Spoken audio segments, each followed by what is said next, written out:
Welcome to Size Thopter Emporium. Charge opening hand goes, oh, yeah, we'll keep on this one. I like it. We've got a turn one treasure mage into just whatever, basically whatever we want to get going for the deck. And our opponent's going to mulligan down to, let's see if they end up keeping at 5, because there's no better feel, no, not better feeling. There's no worse feeling in the world than your opponent having to mulligan down, and then you end up with like a Jace on turn 2 or something like that. So we're probably going to hold off this Jace as long as possible, and we'll see what sort of fun stuff our opponent does get down. But yes, welcome to the Thopter Emporium. Hope you're excited to get yourself in a brand new, all organic, freshly made Thopter from Size Jungle. We're playing Master Thopterist. Whenever you cast an artifact spell, create a 1/1 colorless Thopter artifact creature token with flying. Then for a 2-mana activation, sacrifice 2 artifacts, draw a card. Playing against Ayli, the Eternal Pilgrim. Death Touch for a 1-mana activation, sacrifice another creature. You gain life equal to that creature's toughness. Then for a 3-mana activation, sacrifice another creature. Exile target non-land permanent. Activate this ability only if you have at least 10 life or more than your starting life total. So, should be a fun little match. Let's go and lead off with probably get down Scalding Tarn.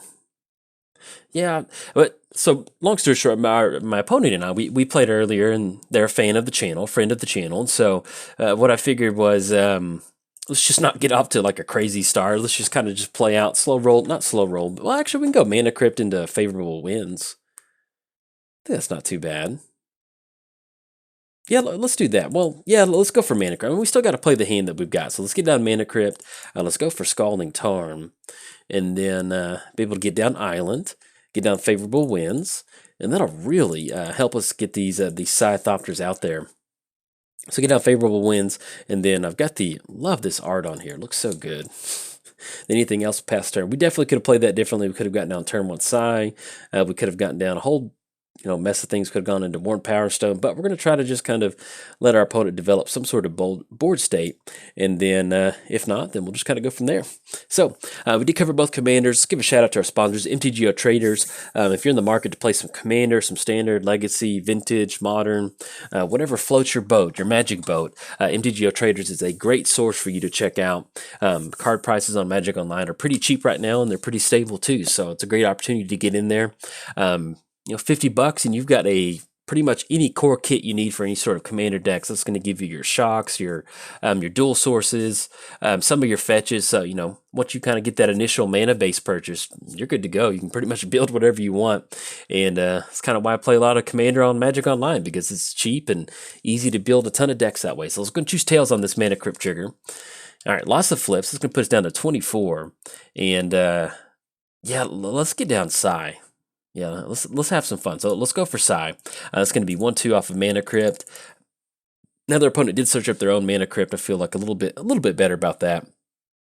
And we're not going to be taking any sort of damage, so let's just go and get down Darksteel Citadel, and then anything else, kick it back over to our opponent. So we'll just see if we want to end up getting down Jace next turn.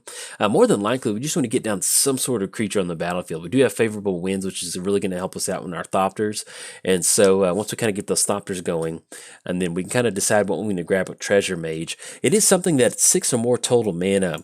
That's going to put in this range of Duplicant. That's going to be Wormcoil Engine. That's going to be Meteor Golem if we need to destroy something. So we'll kind of see what we're going to grab with Treasure Mage, but you can see how fun Sai is. Simply just, one of the things you want to do in Commander's ramp. You get down as many artifacts as possible, and the fact that you can get down Sai on turn 3 and cast a Mind Stone to get a Thopter that tags along with it, it's a really good feeling. Now, our opponent does have 1 card in the hand, so hopefully they can get down some sort of card draw pretty soon, because once we get down some of these Thopters, it's really going to take off, and it's going to be pretty fun. All right, so we're going to see Ayli enter the battlefield. It does leave them open to swing in with Yahini if they want to. In fact, if they do, we'll probably end up blocking. I'm not entirely sure what they could do with just 2 colorless mana. They can maybe sacrifice a creature, but at least we'll kind of chew up some of that damage. Let's get the Mana Crypt trigger. Let's go and choose Tails on this one. Lost a flip. I think we're 0 for 2 on our Mana Crypt triggers now. And we'll get down Island. Adaptive Automaton. There we go. Now we're getting down to business. Let's get down Island. Let's go for Mind Stone. This could be 1/2. That's going to give us a Thopter token. And you can see where this deck, you just get down some sort of amplifying tribal effect. And it's just the next thing you know, you're just like, whoa, try to keep up. If we get down Adaptive Automaton, the fact that we get down a Tribal Lord that tags along with a Thopter feels pretty good.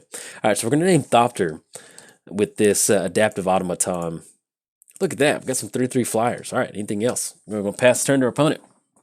And, we are in blue, and so the fact that we can just, combine some really nice cantrips and just end up with a ton of Thopters on the battlefield, this deck really shines, getting a lot of that stuff down. Now, some of the other ways that we can really kind of amplify these Thopters, like I mentioned, we've got Adaptive Automaton on the battlefield. We do have Metallic Mimic. That's another way to kind of get some of those hard counters onto some of our creatures. Steel Overseer is another great way to do that, too. And, opponent rips into a Vampiric Tutor, or they had Vampiric Tutor in their hands, so probably going to see a Toxic Deluge from our opponent, more than likely. So, and as far as Jace, if we get down Jace, we'll get down Jace. But like I mentioned earlier, this is a friend of the channel, and so we want to have some back and forth. And, trying to win as quickly as possible on a deck like this is not exactly what we want to do. So if the situation arises to where we need to get down Jason, we'll try to get it down. But I think it kind of like going for the Treasure Mage line of play. And, if you're new to the channel, one of the things that I like to do is I like to treat it like if I was playing with my paper buddy. And when I play with my paper buddy, I don't care about winning. I just want to have a fun gameplay experience. So that's what we're going for right now. So we'll see what we can dig up with Treasure Mage. We do have Yahini swinging across as a 5/5. So we might be in a little bit of danger with this Mana Crypt trigger, but we'll see what we can get down. Let's see what we run into. Okay, let's go choose Tails on this one. Lost the flip. We are 0 for 3 on those Mana Crypt triggers. Ooh, that is brutal. I guess we just rebuild. Yeah. Get down Psy. That's going to be 1, 2, 3, 4. And then 1 blue mana. And yeah, and this is good because we get down Soul Ring. That'll still put us on Treasure Mage too. We can get that down and grab some sort of answer for Yahini. Let's get down Misty. We're going to crack Misty. Now, we do have a few fetch lands in here, and that's mainly just for Halimar Depths, or to shuffle up our library if you don't like what we got going on. Unfortunately, we're running into a lot of the fetches when our life total's a little bit low, and so that's kind of the issue we're running into. But let's get down Treasure Mage, and I guess at this point, they have no cards in the hand. We'll probably end up going for Duplicate. That way we can just, yes, from use that ability. We don't have to worry about them, well... We have Meteor Golem, Spine, or just going for Wormcoil. Yeah, I kind of like going for Wormcoil, because that'll at least kind of keep Yahini from blocking. If they do want to block, that'll get rid of it, and that'll allow us to hopefully kind of, it's just kind of stabilize at this point right now. Once we get down Wormcoil and Engine, that lifelink will make a huge difference with us sitting at 12, because we don't want to lose to Mana Crypt triggers. That would not be too good. But yeah, outside of the stuff that I mentioned, we do have some other good stuff in here. We've got Thopter Spy Network, we got Mechanized Production, we're getting some good stuff going. And then I'm thinking we do have Tezzerets in here, and one of my absolute favorite lines of play in this deck, and I love it so much. We have Weir of Invention. I can't ever remember which one it is. But with that card, you can search your library for an artifact. Oh, got Tide Hollow. Exile an online card. And they end up going for the sack. So they will end up grabbing Wormcoil Engine. So that probably will end up forcing us finally going for Jace. But my favorite line of play is going for a Weir of Invention and grabbing a Coat of Arms. And you get a lot of Thopters on the battlefield. And there's just sometimes where you just win the game on the spot. You go Weir for 5, you get down Coat of Arms, and all your Thopters just turn into monster trucks, flying monster trucks, and it's one of the best feelings in the world. Okay, our opponent ended up going for Tide Hollow, and one of the cool interactions that you can do with the Sack Owl, if you don't know about this, if you're new to Magic, is do we don't block with a Thopter? Yeah, I think we have to. Yeah, we need to preserve some of our life total. With Tide Hollow, enters the battlefield, they reveal their hand, and then whenever it leaves the battlefield, return that card. If you sacrifice Tide Hollow in response to that first trigger on the stack, it's going to be a permanent exile. We'll never get the card back, so that's something to keep in mind. If you did not know that, if you're new to Magic, or you're new to Aristocrats, that's a way to sequence it to where it's a permanent exile. So yeah, so we draw into Trophy Mage. That'll be Sword of Feast and Famine to kind of reset on some mana. And then get down Jace. Yeah, I think we're good with that. So let's go for Trophy Mage. Got all the mages in this deck. We'll get down Trophy Mage and then grab Sword of Feast and Famine. Because that'll cash. Well, do we want to grab that, or do we want to grab another Tribal Lord? We could grab Chief Foundry, Etch Champion, Foundry Inspector. Let's see. Artifact card may cost 3 or less. We'll kind of see what we have for our option. Because let's get this popped out. There we go. Shackles, Shimmer Mirror, Scrap Trawler, Massive Ethereum. Yeah, I kind of like Massive Ethereum. If we're going to be keeping on that tribal aspect, we'll get down Massive Ethereum. It'll be 1, 2, 3. And excuse me, we do have to tap down for a blue source. So we'll at least get down Massive Ethereum. That'll be another Thopter token.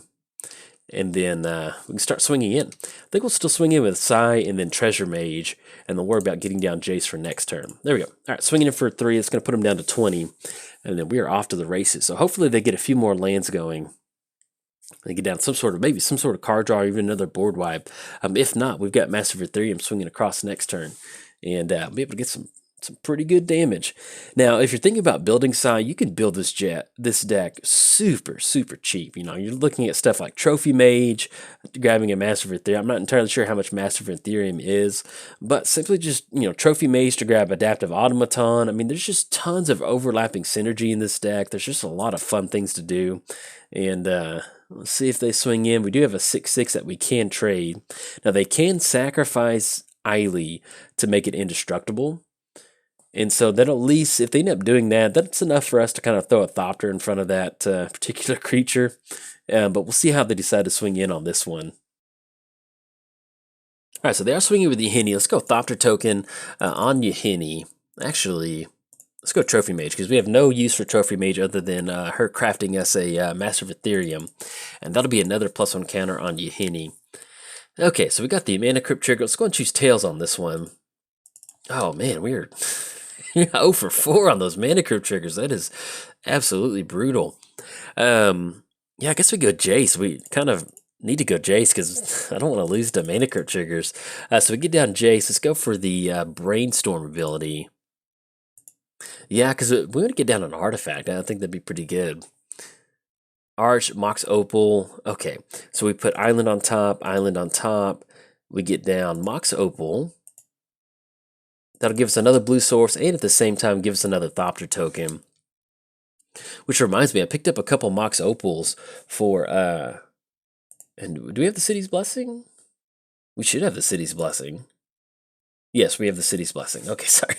I was like, I was waiting for the thing to pop up like on Arena. I was like, oh no, it didn't pop up. It just says, hey, we have the City's Blessing. Okay, so we swing in with an 8/8, 3 in the air. Yeah, I think that's good. Let's go and do that. All right. Oh, no, excuse me. There's the City's Blessing. It's the, for some reason, when it's not popped out, it just looks like it blended in with the artifacts. It's kind of sneaky. All right, so they're going to trade with Ayli on this one. Oh, I forgot Ayli is Death Touch. Sorry about that. I was worried about the City's Blessing token, and then I kind of goofed up. So that was definitely a not the best line of attack to go for. Swing with Massive Ethereum. Yeah, sorry. Lost track of the board state for a second, trying to figure out where that City's Blessing token was. But yeah, you know, as far as this deck goes, I love playing it. You know, building a mono blue artifact deck that's not necessarily combo based, and it's kind of like an aggro tribal deck in a way. Is, I don't know, it's a lot of fun. You know, being able to get down favorable wins and having something that is so potent as that card is a really good feeling. So let's see if our opponents can be getting down Ayli again. And we'll keep our fingers crossed so we don't lose to a Mana Crypt trigger again. And opponent's going to be, you know, they can definitely swing in with Yahini. We'll probably still end up blocking with the Treasure Mage. And pretty soon we're going to get to the point where we might end up having to bounce Yahini back to the hand. Now we do have double islands on top of our library. We can dig just a little bit deeper. In fact, let's go and go for the Arch activation just to draw a card. It's going to be 1, 2. I don't think we have any, I don't think we have any card draw in here. I mean, any life gain. Okay, so we're going to get the Mana Crypt. Let's go ahead and choose Tails on this one. Oh, oh no. It's going to put us down to 6. Okay, so we need to get Jace going. Uh-oh. Ruh-roh. Let's go for the 0 ability, draw 3 cards. So we at least kind of dug away those 2 islands that were on top. Tamia, we can keep that tapped down. Sorcerer's Spyglass. Ooh, Weir of Invention. Okay, so let's put island back on top. We put island back on top. We go Sorcerer's Spyglass. And on this one, we have a couple different options with Sorcerer's Spyglass, and we did hit Weird of Invention, which I'm pretty pumped about. Let's go Sorcerer's Spyglass. We're going to have that enter the battlefield. We'll get an artifact or Thopter count here in a second. The kicker is, do we want to go for Yahini or Ayli? I think Ayli, because we need to cut away any sort of life gain. So let's go Ayli, Eternal Pilgrim on Sorcerer's Spyglass. We can go for Tameo to tap down Yahini, and that still leaves us open on Weird of Invention, I think, because we can get that down as a 3/3. I'll make him like a 5/5. That'd be 10. Yeah, let's go Tameo. It's going to be 1/2. Because we can set up Weird of Invention for next turn. Let's do that. We're going to get down Tameo. And I think at this point, we just want to try to just dig a little bit deeper in our library. So we get down Tameo. Let's go for the -2. Draw a card for each tap creature target opponent controls. So we know, get down the island. And then anything else? No, we're going to go on past the turn. So we can flash that in. At this point right now, if they swing in with Yahini, we do have to block with an additional creature. But with Weird of Invention, we can always spine if we need to with Weird of Invention. But we definitely want to grab that. We're gonna grab that Coat of Arms to get some lethal damage for next turn. Yeah, because we could tap down Yahini with Tameo. Now, like, depending on where they want to swing it, if they end up swinging it at us, we're definitely going to block. If they swing it at Jace or Tameo, we might just go and let that go on through. But the main thing is we want to keep these Thopters up to where we can get down that Weird Invention and end up with lethal. Because if we can just kind of break free with a few more artifacts, then that'll really help us get some good damage going. All right, so we've got Yahini swinging in and Ayli swinging in at Tameo. So how do we want to sequence this? So we can end up going for... I don't think we have enough for Coat of Arms. So it's going to be 1, 2, 3, 4. It's going to be 1, 2, 3, 4, and declare one of the creatures a blockers. Yeah, that's fine. Yeah, we got enough to do that. So let's go. Mox Opal, 1, 2. And actually, well, we need to go ahead and get it down either way. So we have to block on one of the thought. Yeah, that's fine. Let's go and go Mox Opal. This is going to give us a fresh. Yeah, let's go Weird Invention. Okay, we're going to go Weird Invention for 5. That does put us in a position where we need to use this last Thopter token to block on Yahini. Let's grab Coat of Arms and make these creatures a 4/4. And I guess we could always recast Sai if we wanted to. Yeah, let's block on Yahini. And then next turn, we'll go for the tap down on some of these creatures, and that'll still allow us to get a few more Thopters. It's going to be 4, 8, 12. They have no cards in hand, so hopefully we can get down Sign, just hit one more artifact, and that should be lethal on the back end to our opponent. Let's choose Tails on this Mana Crypt Trigger. Oh, that's going to get us down to 3. Uh-oh. And then we draw into Island. Okay, let's get Sai pop back up. Let's go for Sai. Because that's going to be 7 total mana. It's going to be 1, 2, 3, 4.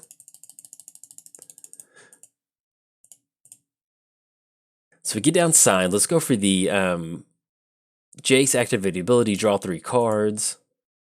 At this point, we're just looking for a artifact. Oh, there we go, Mana Vault. Okay, let's put Island back on top. We'll put Padium back on top. Let's get down Mana Vault.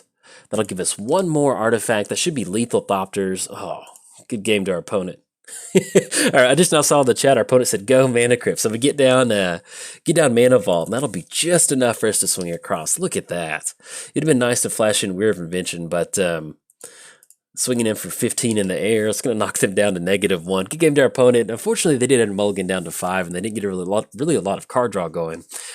So that's kind of a little bit of a bummer. But thankfully, we're able to kind of showcase what the deck is entirely capable of with the Sai Thopter Emporium, all natural Thopters. You get down Coat of Arms to turn them into monster trucks, and you can see where if we just even had a few more artifacts, just flashing in Coat of Arms to all of a sudden just deal a ton of damage is more than enough to close it out. And it's one of those cards that you're just like, huh, oh yeah, that works really good with a ton of Thopters. So, all right, it's going to put our opponent down to -1. Once again, good game to our opponent. This is a friend of the channel, and so that's kind of why we stuck it out, and that's why we didn't get down Jace as quickly as possible, because if we're playing against friends, you want to have some fun, and that's what we did this game. Got down Coat of Arms, got down a lot of Thopters, and Oh yeah, had some fun. So if you enjoyed the video, enjoyed your time at Size Thopter Emporium, like and subscribe. Thanks. Bye.